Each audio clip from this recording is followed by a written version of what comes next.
So let's take a quick look at the Mobula7. This is a 2S micro brushless quad. This is the standard edition, so it comes with a charger. And what's nice about this is you can use a LiPo to charge or a DC input. It has 5-volt out for charging your phone or something, but that's not necessary. It comes with some props, a screwdriver. It's a pretty nice little screwdriver, works well. Get a prop remover, which doesn't work very well. I just twist the props off.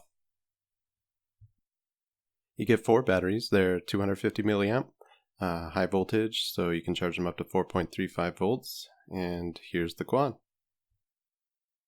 This is a 1S or 2S brushless quad. It's 75 millimeter from motor to motor, and it comes with quad blade props. It comes with the Crazy Bee F3 Pro flight controller with 0802 16,000 kV motors. It comes with a little TPU holder to put the 2 batteries in there. And you can't really put one in without the thing. It'll just fall right out, so you kind of need it. Only problem is it falls out very easily, and I already lost mine, so I had to 3D print another one.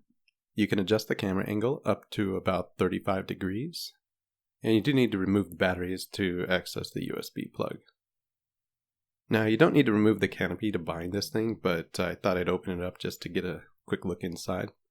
There are 3 screws, and I don't advise that you take them off the canopy because they're really hard to get back in. Just keep them in there and don't let them fall out. To bind, you have to press this little button here. I've got the FR Sky version here, and it'll bind on D16 mode.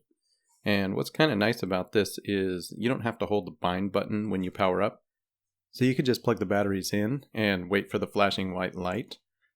Then your hands are free to press the bind button. When you do, it'll go solid white.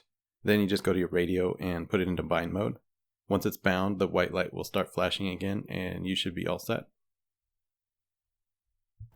So here's a little bit of flight footage. I've got the camera at the max angle, which is about 35 degrees, and been flying pretty aggressively. I've already broken the frame a number of times. I think this is my second frame. First frame is all patched up, and this is after a couple patches on the second frame.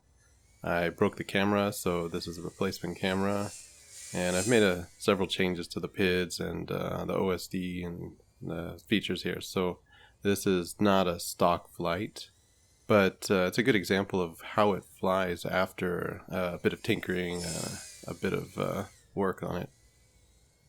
As you can see, it's a really fast little quad. It's a ton of fun.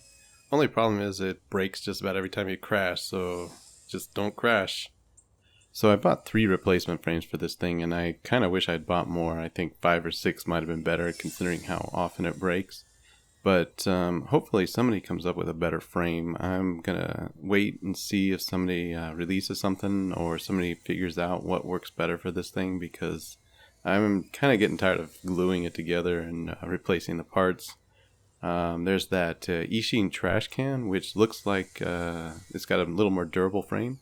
I'll probably buy a couple of those and see how these components work on that. Hopefully it's better, but hopefully the weight doesn't cause problems.